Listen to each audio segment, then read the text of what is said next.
Is not good.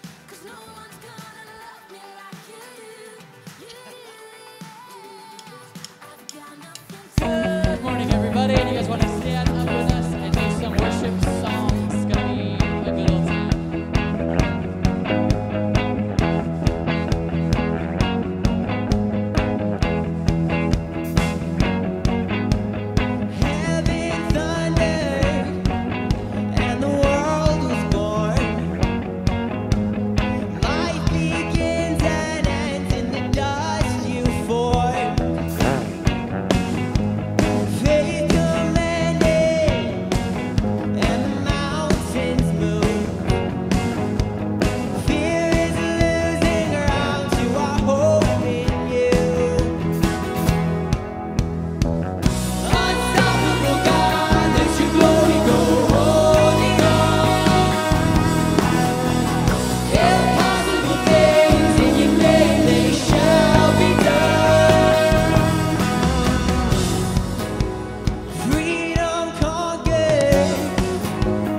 buried beneath my shame. Who could carry that kind of weight? It was my truth till I met you. I was breathing but not alive. On my face I tried to hide. It was my truth till I met you. You called my name and I ran out of that grave, out of the darkness into your glorious day. You called my name and I ran out of that grave, out of the darkness into your glorious day.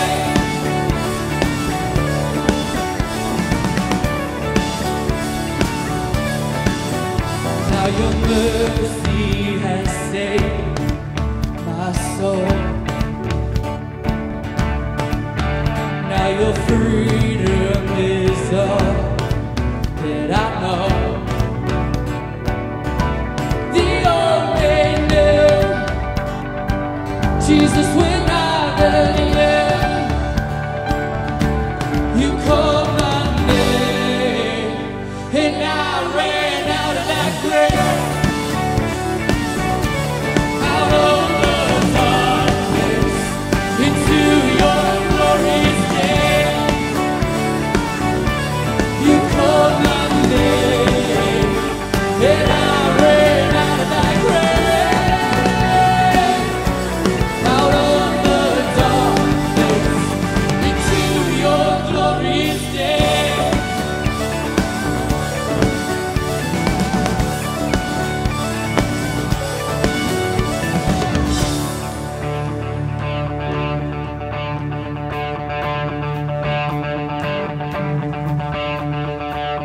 I needed rescue, my sin was heavy. The chains break at the weight of your glory. I needed shelter, I was an orphan. Now you've called me a citizen of heaven.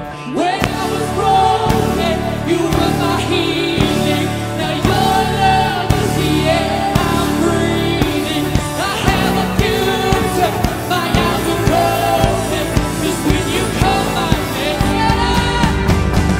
I ran out of that grave, out of the darkness into your glorious day. You called my name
for today. And faithful you have been, and faithful you will be.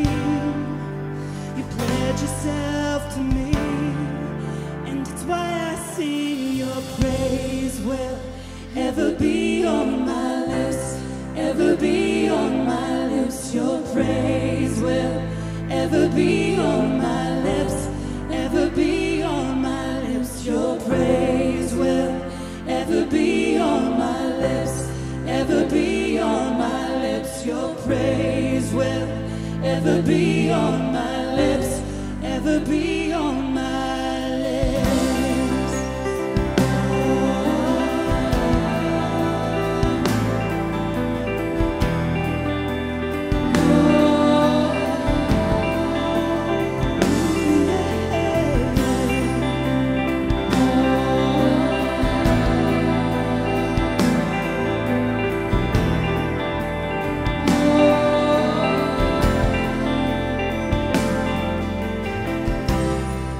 You father the orphan, your kindness makes us whole, and you shoulder our weakness, and your strength becomes our own. You're making me like you, you're clothing me in white, bringing beauty from ashes.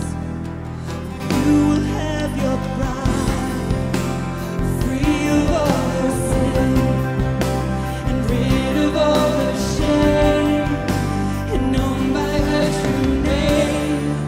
And it's why I sing your praise will ever be on my lips, ever be on my lips. Your praise will ever be on my lips, ever be on my lips. Your praise will ever be on my lips, ever be on my lips. Your praise will ever be on my lips, ever be on my lips. You will be praised, you will be praised.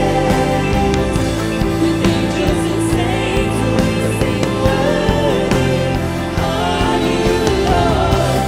You will be praised, you will be praised. With angels and saints we sing worthy are you, Lord. You will be praised, you will be praised.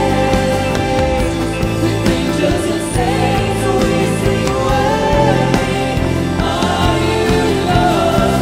You will be praised, you will be praised. With angels and saints we sing worthy are you, Lord. And that's why I sing your praise will ever be on my lips, ever be on my lips. Your praise will ever be on my lips, ever be on my lips. Your praise will ever be on my lips, ever be on my lips. Your praise will ever be on my lips, ever be on my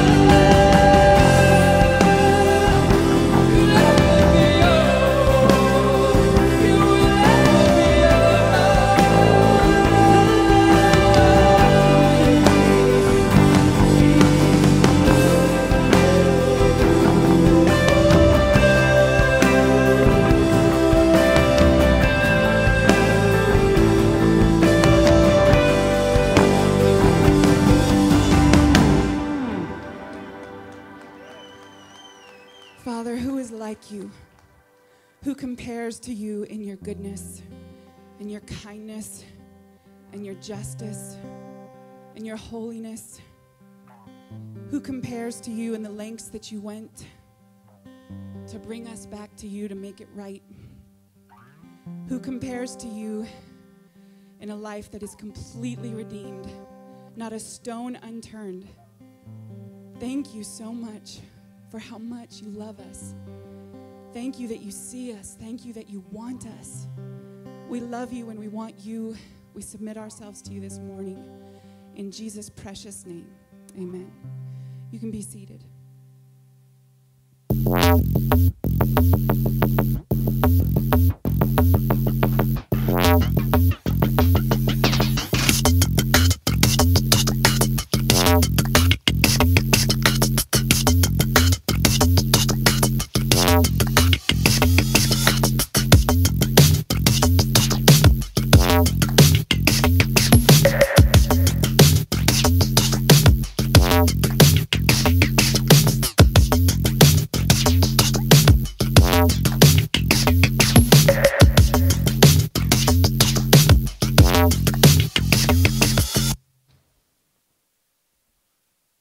Hey there, good morning. Good to see you, and so good to have you with us this weekend. Hey, you are true Christians. The Broncos are playing right now. And you are here, so way to go for that. How many of you were out on the streets somewhere yesterday doing some sort of "Cause I Love You" project around our city? See those hands? Let's give it up for all the people that were out serving. That's an amazing thing.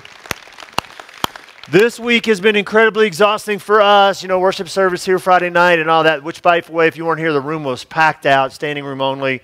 It was amazing, but then 3,000 plus people hit the streets yesterday to show the love of Jesus with no strings attached. An amazing, amazing thing. Kind of culminating this weekend, lots and lots of churches doing what we're doing this weekend. We're taking up a special offering for Springs Rescue. That's why you may or may not have had one of these on your chairs. I was just looking at this, and I realized I think they could have raised a lot more money if they didn't have Pete's picture on this card. That's all I have to say about that. Hey, if you're a brand new friend here for the very first time today, hey, good to have you with us. That's always true. But we want you to know that you've landed in a safe place today, a place of rescue, full of people who have all made mistakes and hurt people and been hurt by people and all of that. But all of your story is safe and welcome in this place, regardless how it reads. You belong with us, regardless of what you happen to believe or not believe. You've landed in a place full of people exactly like you, and we hope you feel that. We hope you experience it in your time here with us today, and that you walk out these doors today convinced not only that that is true, but that you want to come back and do this again with us real soon. We really hope that happens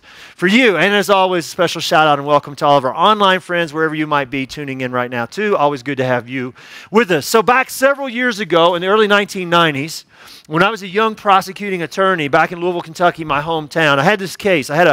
It was an attempted murder, first-degree assault case that happened in a house near the intersection of 32nd and Young Streets. And whenever I had a case that was getting ready to go to trial, I always wanted to go to the crime scene just to make sure. I mean, I had photographs that the police took and all that stuff, but I wanted to have my feet on the ground at the crime scene so that there would be absolutely no surprises at trial, because I didn't want to get there and it's like, well, that couldn't have happened that way because. So I had to feel out wherever the crime actually took place. But since about half of the murders at that particular time, back in the early 90s, happened within a couple blocks of 32nd and Young Streets, I decided on this particular case it would be good to take my lead detective with me. And so we go to this house, and we learned before we went that the electricity had been turned off 2 or 3 months before. The house was vacant. So the police officer goes up, we're on the porch, and he hits the door with his flashlight to knock on the door. And when he hits the door, boom, it just kind of creaks open, and I see people are lying on the floor in the front room of the house. And so he pushes the door open, we walk in, we're wading our way through the people into the second room. It's a shotgun house, so one room right after the other. Get to the second room, more people on the floor. Get to the back of the house, it's the kitchen. So we get to the kitchen, we hear this noise, and we turn around, and everybody's gone. So it's kind of like, cops are here, run, and poof, everybody's out of the house. But when we walked into the kitchen, there was this smell. It was like, oh my goodness, what is that smell? Well, when the electricity was turned off, they never cleaned out the fridge. And so you can imagine, it was like, it was bad. And so we go down into the cellar where the crime actually took place, and I took some photos and drew some diagrams just so there would be no surprises for me when this case went to trial. And then we left the house, and I'll be honest, I was glad to get out of there, because that was a different kind of house on a different kind of street. I want to talk about that for just a second, because we're talking about streets. We're in a series that we're wrapping up today called Taking It to the Streets. And so we've been talking about how, you know what, if we're going to really follow Jesus, that's what we're supposed to do. It's what we've been created to do. In fact, it's what Jesus himself tells us to do, but there's a problem. There's lots of stuff that gets in the way in the way of that. Insecurities, our perceived disqualifications, and lots of other things. But isn't this true? One of our also challenges in doing that is this: not all streets are the same. Not all streets are the same. True in every city, true in our city too. We don't have to look very far to see that. This past Tuesday, I was at a dinner with the mayor. It wasn't just me and the mayor. We're not that close. But it was me and the mayor and like 100 other 50 pastors and ministry leaders in the city. And he's done that with us for 3 years now. But he was talking about the needs on the streets of the city of Colorado Springs, particularly in the southeast part of our city. And he challenged the church community to come together. He said, maybe this is something that the church can address. And so I'm excited about Because I Love You and having talks about this moving forward. What can we do to help in the southeast part of our city? To partner up with Pastor Ben Anderson at Solid Rock Church here in town and Pastor Taj Stokes and some other guys and gals that are already doing some great works in the southeast part of our city. So that's exciting stuff to come. But as I was thinking about, there's this U2 song out there called Where the Streets Have No Name.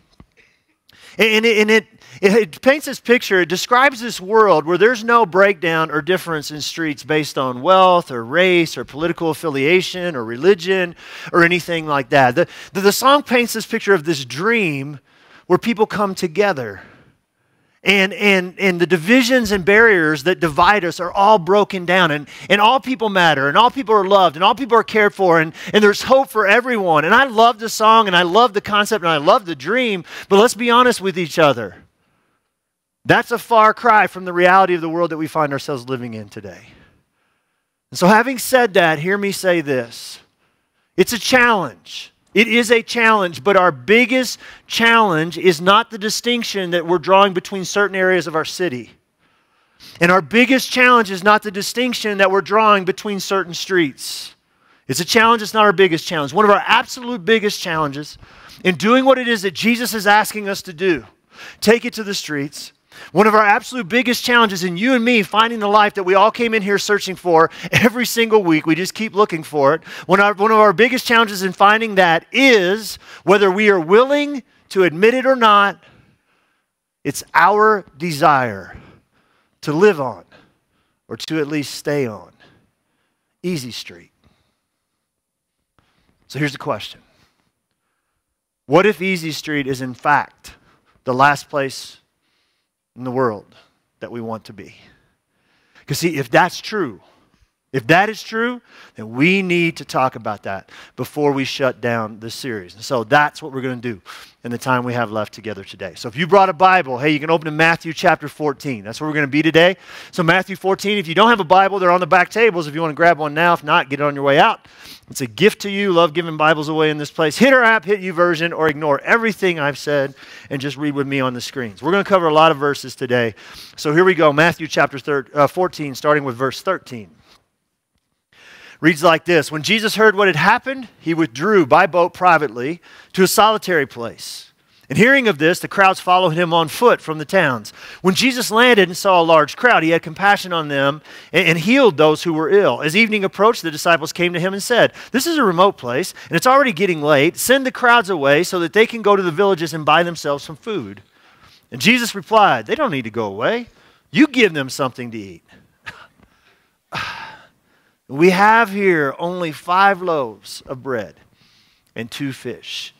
They answered. All right, let's stop right there. Let's unpack this a little bit. So Jesus, it says, when Jesus had heard what had happened, what's it talking about? Jesus has just heard that his cousin, his good buddy, his ministry partner, John the Baptist, has been beheaded by King Herod. And so he's a wreck. Jesus is a mess, and all he wants to do is get alone, go somewhere, and grieve. And so he starts out on kind of the northwest bank of the Sea of Galilee, and he cuts across the tip up to the northeast side of the Sea of Galilee, near a town called Capernaum. So I want to show you a photo here, okay? I like maps, but I'm going to show you a photo. This is a boat that was actually found 32 years ago by 2 brothers. It was found at the northern tip of the Sea of Galilee. The water of the Sea of Galilee was down. They walked out and stuck in the mud. They started to dig a little bit, and they found this boat upside down, buried deep in the mud. And so they're like, oh my goodness. So they called in a bunch of scientists. They get it out of the mud. They carbon date it. Carbon dating takes this boat back to 40 BC. Well, when I was in Israel last year, it's in a museum up there on the northern tip of the Sea of Galilee. I got to get close to this thing. It's amazing when you get close to this boat. So 40 BC. So if you zoom in on the bow of the boat, if you look towards the top there, towards that front tip, you'll see the initials JC carved in the... I'm just teasing. It's not there. Okay, so... All right, it's not the boat, okay? I'm not saying, they call it the Jesus boat though, but I'm not saying it's the boat, okay? Could have been. I'm not saying that. But Jesus gets in a boat like this, and he cuts across the corner thinking, I'm going to go be alone. I'm going to grieve the loss of my buddy. But when he gets there, the crowd, because he just kind of cuts the tip, they just go, they run around and they meet him there. And he has compassion on them. He starts to heal them. But it gets late in the day, and people start to get hungry. And the disciples, who, by the way, to this point have just kind of been kicked back as spectators, like, go Jesus, high five, bro. Did you see that? That was awesome. You know, they come to him and they say, hey, it's getting late, Jesus, and our stomachs are growling. People are hungry. Send them away so they can get some food. And Jesus said, nope, you feed them. They're like, what? Yeah, you feed them. Like, Jesus, 5 loaves and 2 fish. That's it. This is all we got. Now, that's where I want us to dive into this story. Why? Because where the disciples find themselves in this moment is not too far removed from where you and I often find ourselves too. And what I'm talking about is this place in life where we find ourselves thinking, what I have won't make much of a difference. It's true, isn't it? We look at our resumes. We don't have a lot of training. We don't have a lot of experience. We're so young, and it's just there's not a lot of things on there. And what is on there, Or we look at our calendars, or we look at our watches, and we're like, man, my calendar, I'm so busy. I'm too busy. I got too much going on, and I'm running out of time. I don't have a lot of time. Or we look at our bank accounts. I was gonna say checkbooks, but young people don't even know what that is, right? We look at our bank accounts. We look at these things, and we go, wow, you know what? That's not very impressive. That doesn't even impress me. And I don't have the right letters behind my name. I don't have much education, training, experience. No, look over here. Yeah, look how full my calendar. It makes me tired just to look at my calendar. And look at the time. The time is gone. I don't have any time. Then we look at our bank accounts. It's like, not much there. So what happens? We come to this conclusion. I'm just a 5 loaf, 2 fish kind of person. And there's not much of anything that anyone can really do with that. What I have won't make much of a difference. As I was studying this story this past week, I was thinking about a conversation I had with a guy named Mark in our church. He's one of our church champions for Fathers in the Field, which is our ministry, our new ministry to boys without fathers, fatherless boys ages 7 to 17. Happened 2 weeks ago after I preached on fatherlessness. I was out in the lobby on Saturday after Saturday night service. He came up to me. He says, yeah, dude. He goes, your sermon pissed me off. I was like, great. Join the crowd. He's like, yeah. I was like, okay, what's going on, man? He goes, he says, you talked. And I did. I talked about my dad. I said, I haven't had a meaningful conversation with my dad in 18 years. He had a stroke, and then he died 4 years later. And I haven't had a meaningful conversation with my dad in 18 years. And he goes, you know what? He said, I didn't have a meaningful conversation with my dad my entire life. I was like, whoa. And the truth is, I can't imagine the pain of that. It's not my story. I got a jacked up story, but that's not a part of my story. But guess what? It's a part of his. You know what else it is? It is something that's going to be a real strong connection point between him and the fatherless boys that he's going to come into contact with. See, his story will make much more of a difference in their stories than my story ever will. And we seem to overlook that. We seem to miss the significance of that. The story thing, and we look at what we got and say, I don't have much money, I don't have much training, I don't have much education, I don't have much experience, I don't have a lot of time, I don't have much church, I don't have much Bible knowledge, I don't have that, but we all have a story. Every one of us have a story. And see, this is why we show story videos before we do any baptisms in this place. Why? Here's why. Because your story can and does make a big difference. And we look at what we have and we say, I don't have much. What I have won't make much of a difference. And God's like, whoa, not so fast. We need to think about that. Now, before we leave this moment in the story, there's something I want to point out and point to. When Jesus gets to the bank and he encounters this crowd, he's going there to be alone because he's a wreck. He's a mess. His heart is broken. He's devastated. So he's in a time of intense personal need. Jesus had those too, just like we do. He's in this time of personal need, and yet what? He sets his needs aside so that he can attend to the needs of other people. And here's what I want to say about that. That does not mean that's what we're supposed to do.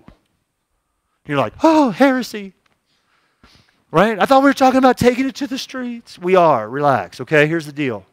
When you read the biographies of Jesus, Matthew, Mark, Luke, and John, call them Gospels in church if you're confused about that. Here's what you're going to see. There were times when Jesus encountered a person in need and walked away and did not heal them. There were times when Jesus encountered a huge crowd of people all in need, and he left them and moved away and went to a solitary place. to spend some time with his Father. See, I think it's important that we remind you of that in a series like this one when we're talking about take it to the streets, take it to the streets, take it to the streets, take action, get busy, take action, live your life on mission, boom, boom, boom. We have to pause and say, whoa, whoa, whoa, don't miss this, because every single one of us needs boundaries in our lives. And there is a time and place in every one of our lives, in a season, where what we need most in that season is healing. If you're sitting in that seat today, the worst thing in the world that I could do is tell you, ignore that and get busy and march yourself out there and start taking it to the streets. If I did that to you, it would absolutely crush you. If you're sitting in a seat today where you need to take and receive, that's what I want you to do. If you're in that season right now, you feel good just sitting and receiving in this place. It's a safe place for you to do that. And if you think about it, if you think about the story we're reading, it's what the disciples really seem to be doing here, isn't it? I mean, they're kicked back. Jesus hits the bank. He starts healing people. What are they doing? They're kind of spectators with front row seats, right? They got their legs kicked up. They're like, "Did you see that one? High five, bro. Go, Jesus." And then they come to Jesus. They come to Jesus. You know what I think? I think they come to Jesus, but when they come to Jesus, he says, "You feed them." They say, "Jesus, all we got's 5 and 2. I think they think Jesus is going to say, "Okay, guys, just go sit back down. I'm going to move on to plan B. Let's watch." Is that what happens? Let's see. Let's keep reading. Verse 18.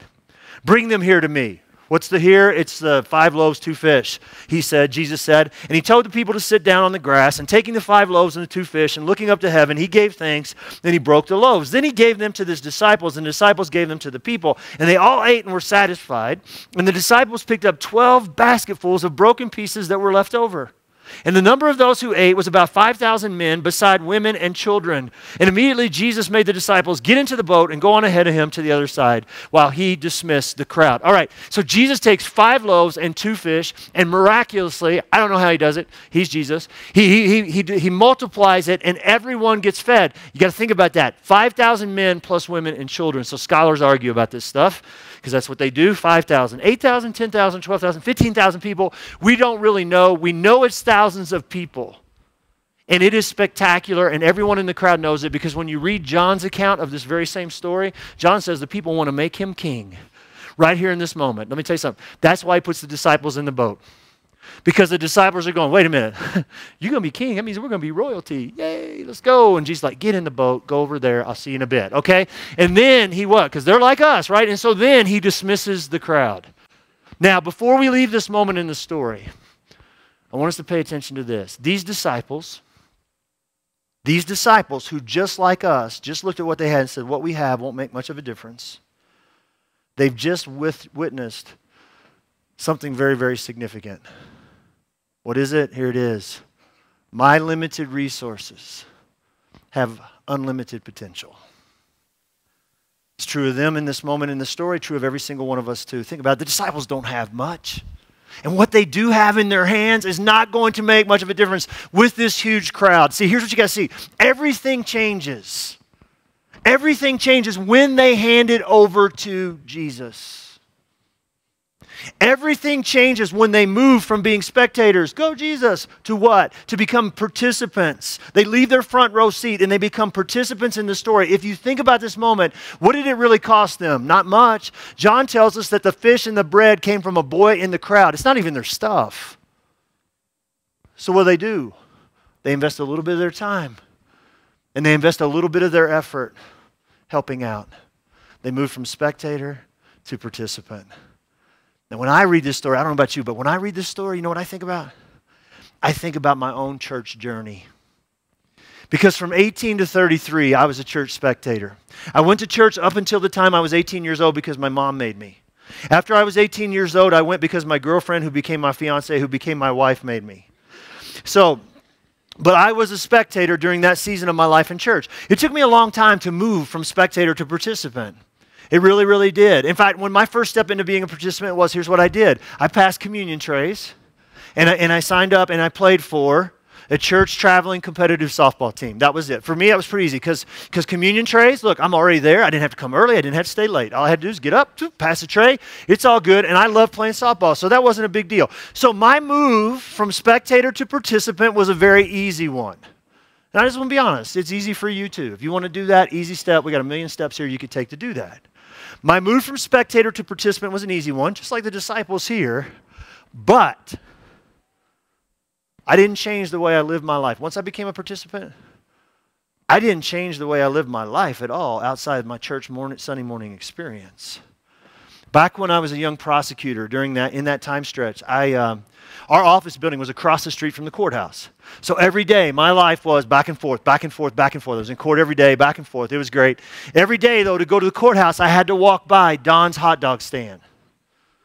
Don's hot dog stand was an amazing place. He had a hot dog stand on wheels, and then on the side he had a grill, and he grilled green peppers and onions, and you walk by that thing, I was like, oh, it's just like you're in a trance. And so sometimes I would stop and eat there, but even when I didn't in the afternoon, there wouldn't be a line or anything. I'd just stop and talk to Don, and Don and I became friends. And Don was a little bit older than me, maybe 5-10 years older than me, but we became friends. And Stacy and I, we used to invite him to our big Halloween bash. So Stacy and I used to have a big Halloween party. It wasn't a Christian party. And so we'd have these big bashes and invite 100 people. And so Don started, and then he started dating a lady that worked in the prosecutor's office with me. And so I hung out. I partied a lot with Don. I did a lot of partying with Don until God kind of grabbed my heart and said, I need you to be more than a participant. So he started changing some stuff up in my life, and my life started to change, but it created some real tension for me. Maybe you felt this in your life before, what I do with my buddy Don. How am I going to keep Don from seeing me as one of those weirdo church hypocrite guys? You see, if you think about it, I'm sitting in this moment in my life, and my resources are kind of limited because all I got is a bunch of Bible verses that now I'm saying I'm going to try to live my life this way. The problem that I have with that is, up until this point, everything Don's seen, I've lived my life in such a way that says, I don't care at all about that. You ever been in that space? A lot of us have. There's some of them sitting in this today. It's tension. So I'm like, what am I going to do? So I tried the dual life thing for a while, but then I finally had this opportunity. I invited Don to go on a road trip with me and some of my buddies. We rented an RV. We're headed up to Washington, D.C. We took a grill, and we said, Don, you bring the hot dogs, you bring the hot links, you bring the brats, you bring the sausages. Come on with us. And we went to Washington, D.C. for this thing that Promise Keepers did called Stand in the Gap. I don't know if you remember it or not. It's a long, long time ago. So let me show you a picture here. There's young Greg right there in the white T-shirt. To the right, the second guy back in the straw hat sitting down with the SWAT shirt. That's my buddy Don. So we go and we do this thing, and they said there was 1 million men there, but they're preachers, so there's probably 500,000. But we're there on the National Mall. It was amazing. That night, we had our RV parked on top Union Station's parking garage, and we cooked up brats and hot links and played football, and it was fun. And we came back home. And so Don started attending my church, big church. The auditorium in the church sat 2,500 people. I'm sitting in church one Sunday morning, and I look up, and Don's in the baptistry. He's in the water. I'm like, oh my gosh, that's Don. You know what? I found out that he attributed his journey with Jesus to me. And I was like, I really struggled to believe that because I was like, oh my gosh, I never once sat down and opened a Bible with him like John 3:16. I never did that, you know. I never got to draw my cross and drop it across the cavern, the bridge, you know. I was like, I never got to draw the cross. I didn't disciple him. I didn't mentor him. I didn't meet with him. I didn't quote Bible verses to him. I didn't even answer his question. All I did was invite him to go with me on a road trip. How does that happen? I'll tell you how it happens. My limited resources had unlimited potentials in the hand of Jesus. This is how this stuff works in real life. See, this 5 loaves and 2 fish thing, think about this story. It all started with 5 loaves and 2 fish for the disciples in this story. And what I want to say to you is, God wants to do big things with the 5 loaves and 2 fish that exist in your life and story too. Part of our problem here is we stop the story right here.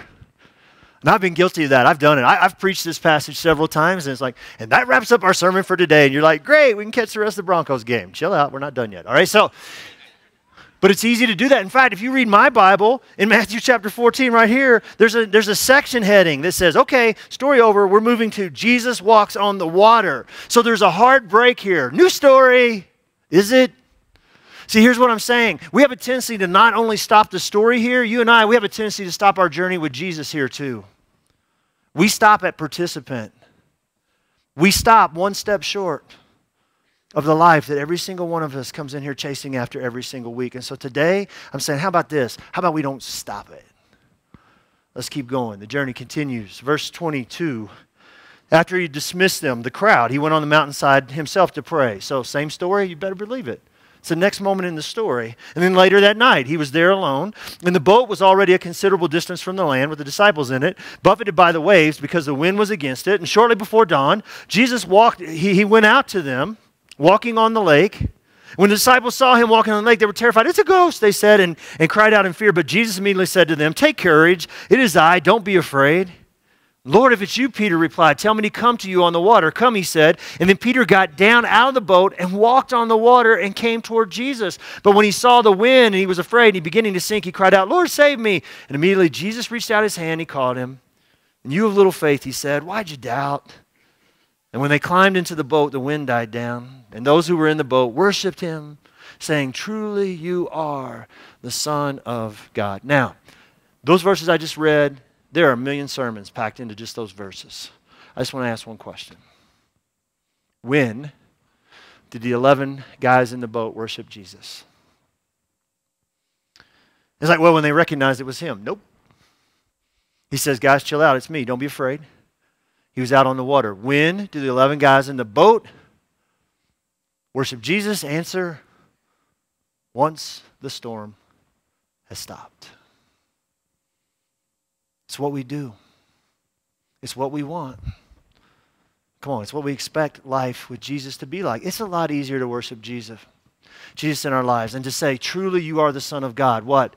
When the storms aren't rolling in our lives. Come on, we come in here every single week. We're looking for a better way to live. It is so true, but so is this. We're looking for an easier one too.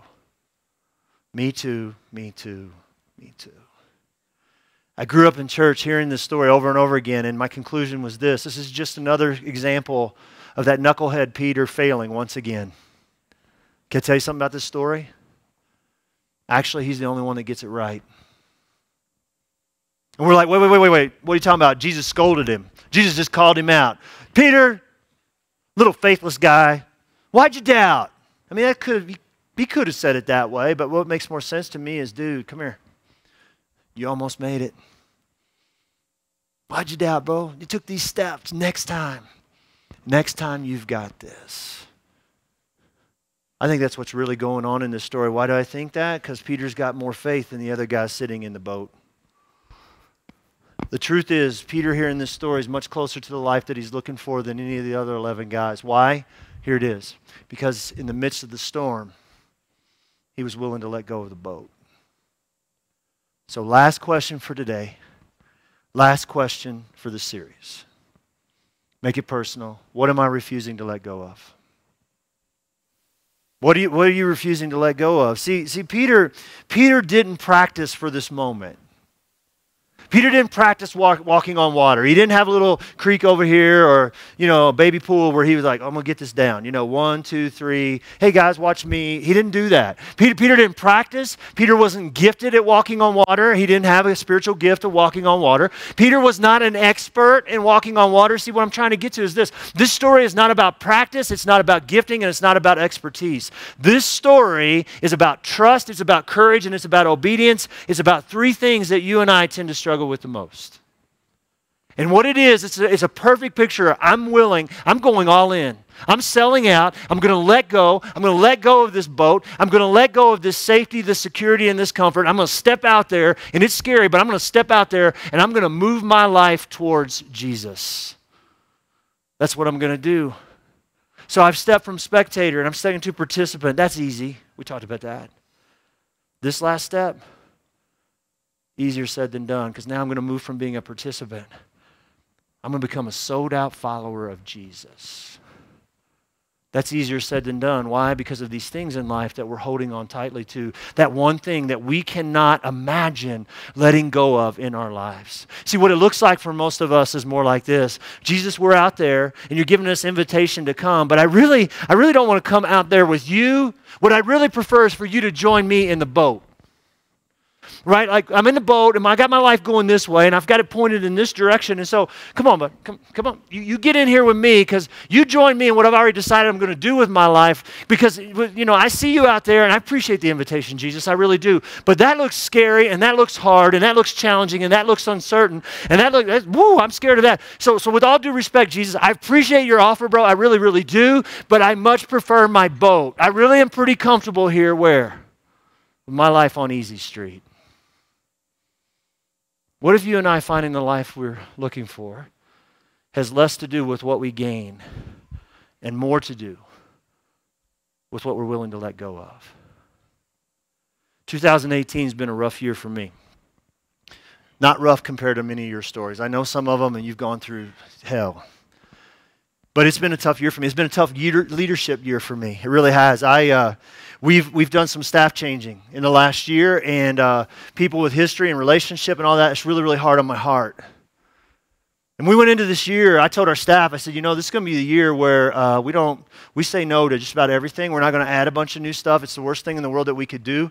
That we need to build what we're doing. We need to build a foundation. We need to build strength.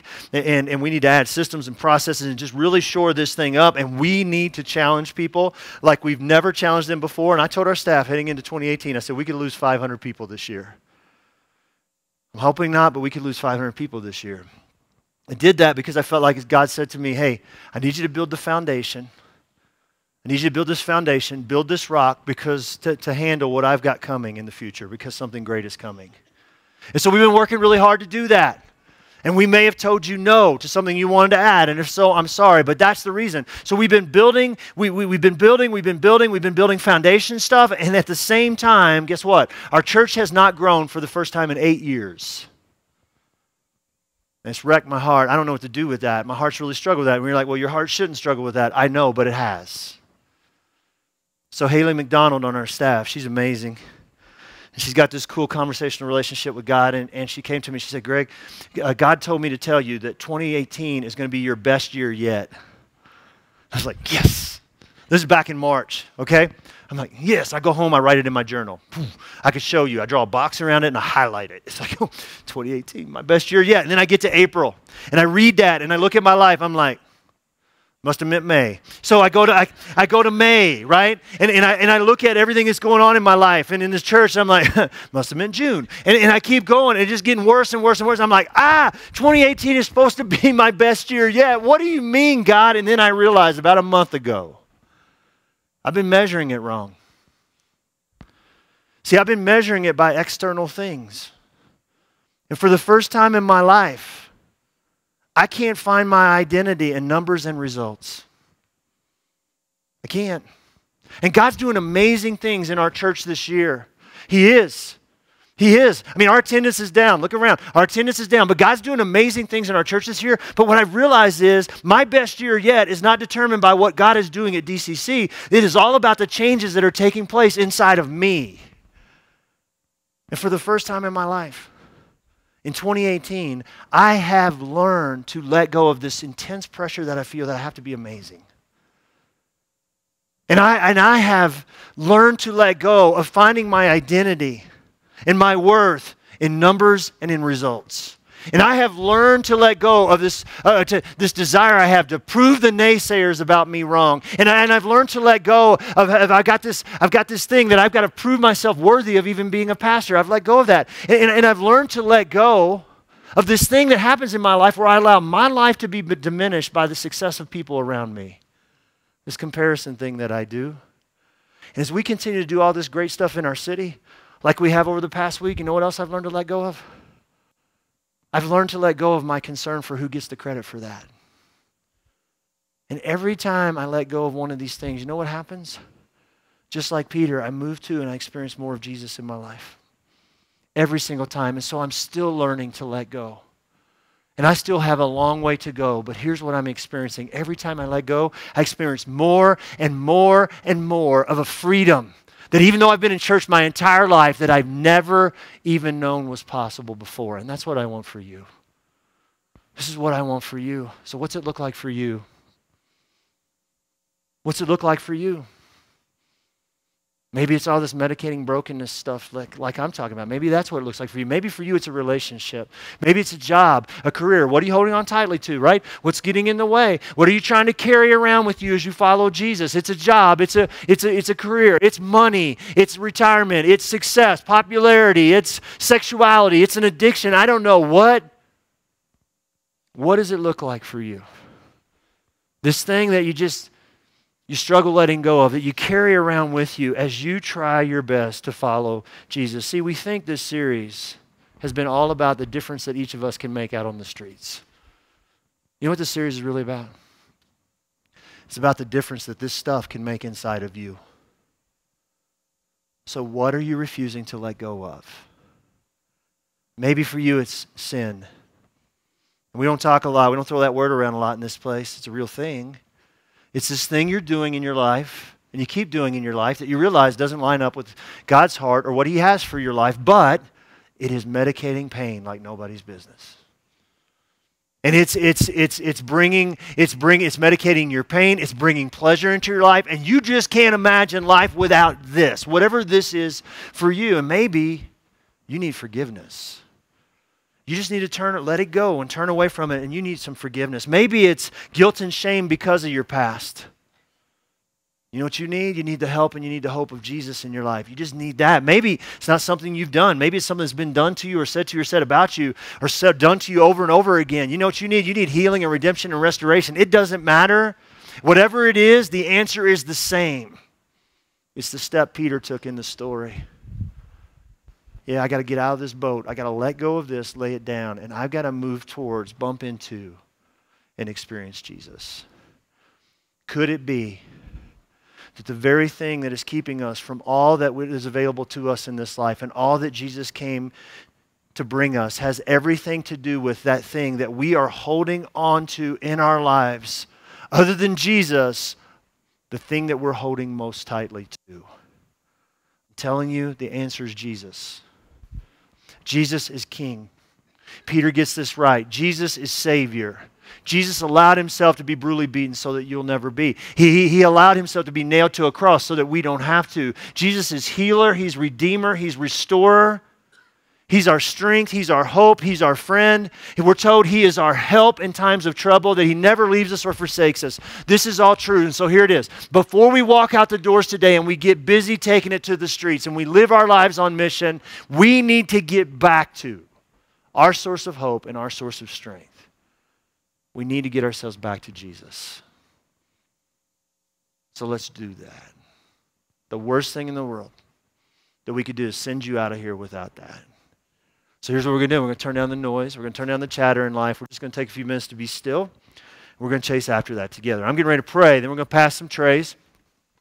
A little cup of juice, a little piece of bread represents the blood and the body of Jesus, His sacrifice for us. Listen, if you're not a believer in Jesus, you're confused about that, you're not sure, just pass that tray on. We say that all the time. There's no shame in that. Nobody's watching you, okay? It's true. But today, before you just pass it on, I want you to pause for a second.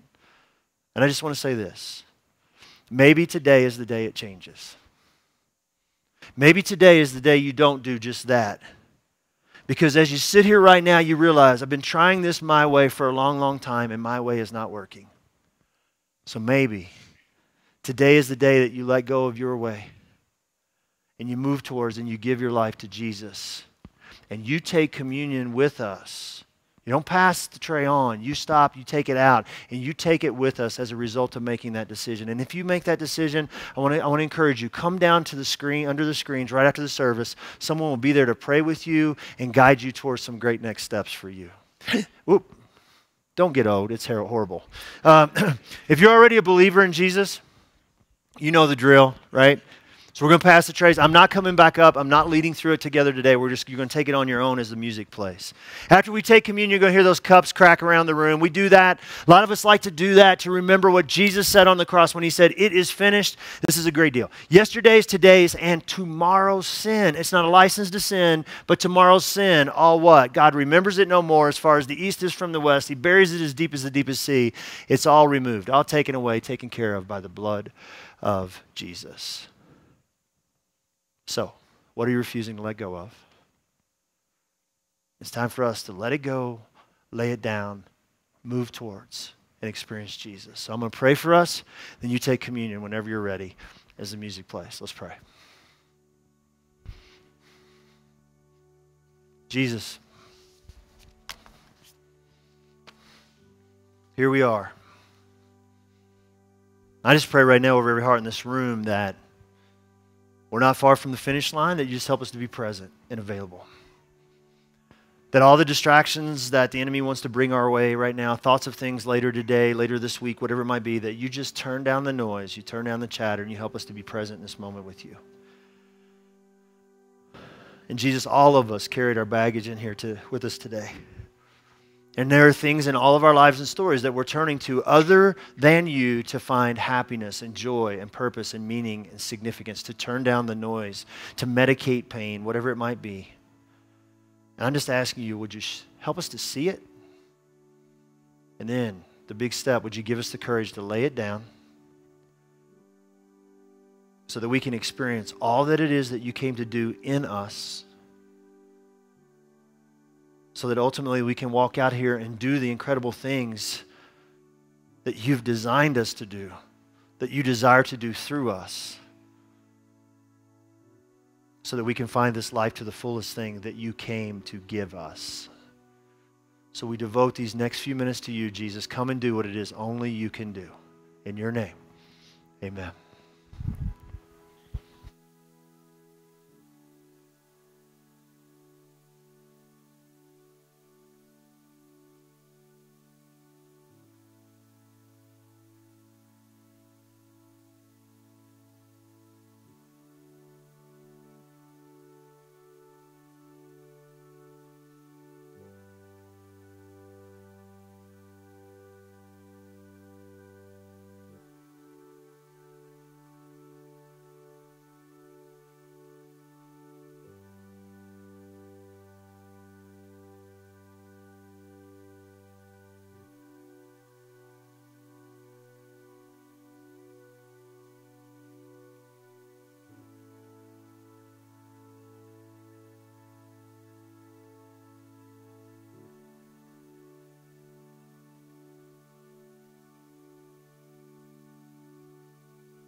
I go for sentencing, and Judge Walters wanted to put me in jail.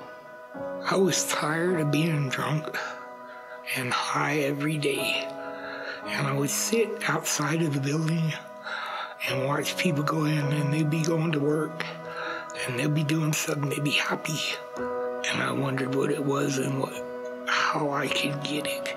It was very hard to raise my hand up in court and say, I don't want to do a year in jail again. I need some help. And people told me, you just come in the program and you'll see. You'll see that God's working in this place and he'll help you. And so I gave it a chance and I started going to devotions every morning. I learned that all I had to do was go back to being a 6-year-old little boy, trusting him. they're showing me the way to do this without me just reading the Bible and not really knowing what's going on. I'm getting understanding from it. I started picking up my Bible instead of just using it to do my homework. I tried hard to drink myself to death. If God wants you to be here, that you have a purpose to be here. And it's only through God that things are possible. And I've learned that. Larry and David's stories are great examples of gospel transformation taking place at Springs Rescue Mission. Unfortunately, the number of people struggling with homelessness has increased year after year in Colorado Springs. I'd like to thank each of you and the Cause I Love You campaign for your generous support, which has enabled us to build a men's and women's shelter, public showers, and a full resource center for space for 19 service providers.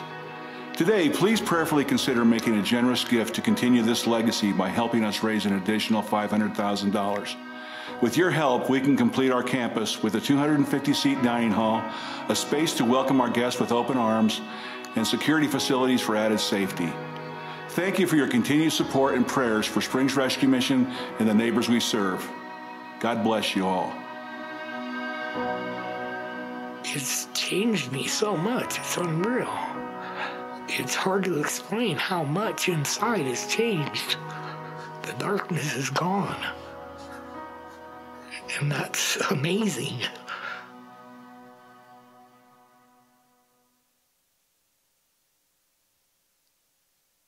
In 2006, I lived in Petoskey, Michigan.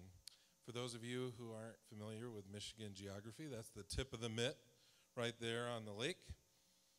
And in 2006, the economy hit Michigan pretty hard. And the church that I worked for was deficit spending. And I was married and had 5 daughters, and I had to leave that church, and I didn't know where I was going to go. We had friends of ours, Cindy and Sandy Myers, who took us in. And we moved a queen-size bed into their garage, and I moved a family of 7 into a garage. And I remember going to church and looking at people and not having dignity. I remember looking at people who used to talk to me all the time and they were awkward around me. I remember how I felt, losing everything, not knowing where I was going to go. And then Dale Pritchett, Tom Fay, decided to take a risk on a 35-year-old guy. I moved myself to Bellingham, Washington. We had to get rid of all of our furniture because we couldn't afford to move it. And so I moved my family of 7 in a pop-up trailer to Linden, Washington.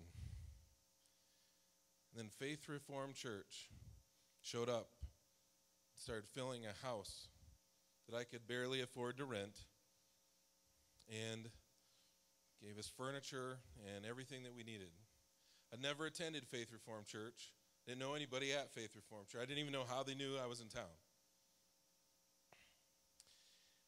At DCC,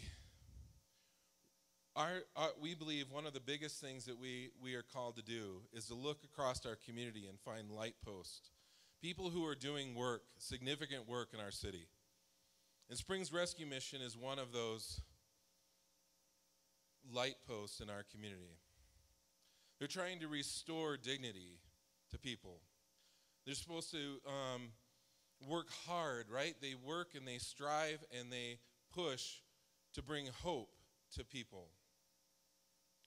A lot of times we dismiss homelessness. We dismiss it because we look at it and we say, oh, that's addiction. Or we look at it and we say, that's lazy. They don't want to work.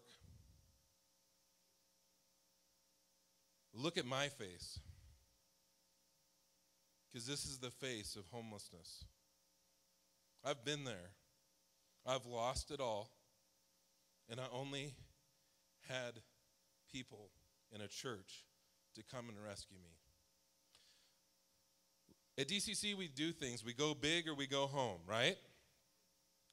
We want to raise $25,000 for Springs Rescue Mission. And so we're going to pass buckets around, and we are going to ask you to step into this living on mission thing that we're going to do and partner with Springs Rescue Mission. So please, right now, if you have a checkbook or something like that you've written, just write it to DCC. We'll cut a check to them. But please think about the mission that we're here to do and this partner that we have that's doing such great work in our city.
and I ran out of that grave,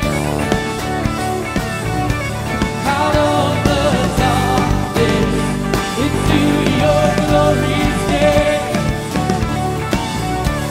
You called my name, and I ran out of that grave, out of the darkness to your glorious day.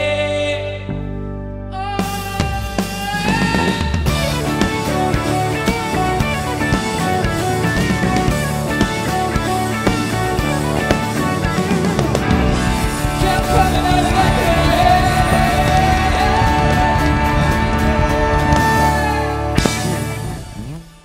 You guys can have a seat.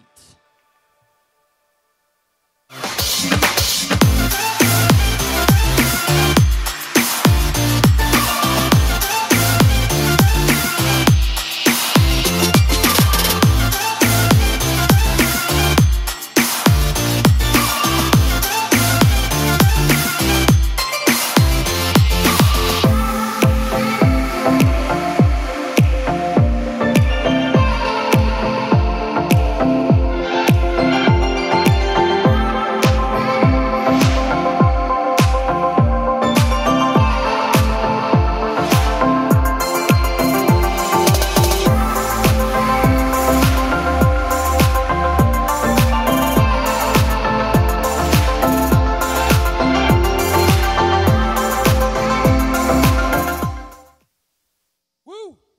It's that time of year. You guys like fall?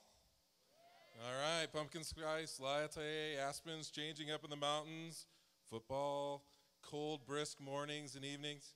I love fall, if you can't tell.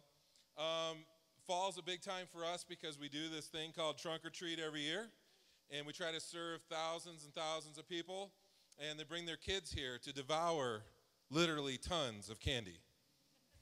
So we need literally tons of candy.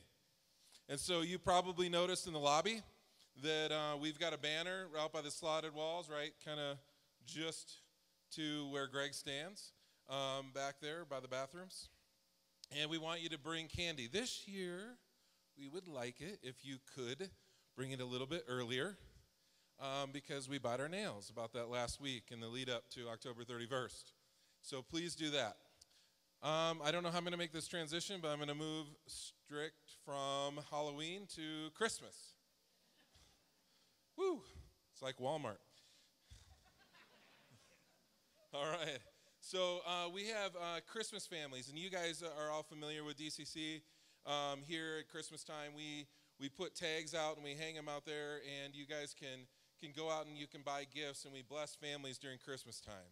One of the things that you might not know is that we have lots of volunteers who are Christmas family connectors, and they connect with those families, and they deliver those gifts, and they make sure that experience is really special. And we want you to volunteer. So we're going to have a little info meeting to fill you in if you care to volunteer for that. It's going to be right over here on the right of the screen. So right here by the drum side, right below that screen. Also, if you're here and you're visiting, or you want to get connected more, you want to take next steps, we have tons of groups that are opening up. Mondays, Tuesdays, Thursdays, there's open groups all the time. If you want to learn about how to get connected, or if you've got any questions about this place, please know that you can go right out here, take a left, go to the garage, and those people will be happy to fill you in on more information. We also got an information booth that you can go to, but please don't hesitate to ask questions. Go to the garage or the info booth if you want to know more. And last but not least, as we do in this place wouldn't exist without you being on mission with us financially. We don't pass buckets around for that. We have boxes at the back of the auditorium. We've also got our app. We've got our website. There's lots of ways to give. If you got a question about how to give, just look for the big red bearded guy in the lobby, and I can help you. All right? We want you to have a really great weekend, and we want you to know that you are loved. We love you. You're dismissed. Then we're losing the light. Our love is dying. Our cold on the floor, like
dying. They've taken me home, back to where it was before, when we were on fire. Fire. And I know that we're losing light. Our love is dying, out cold on the floor, like a falling star that shines no more. Take me back to where it was before, when we were on fire. Fire. When we were on fire. Fire.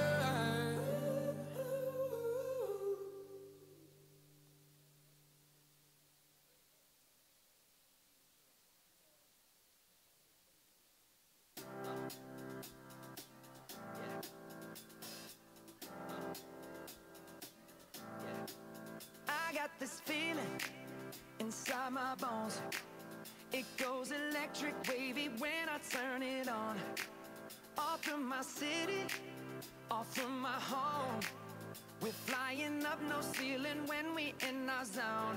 I got that sunshine in my pocket, got that good soul in my feet. I feel that hot blood in my body when it drops. Ooh, I can't take my eyes off of it, moving so phenomenally. You're more like the way we rock it, so don't stop.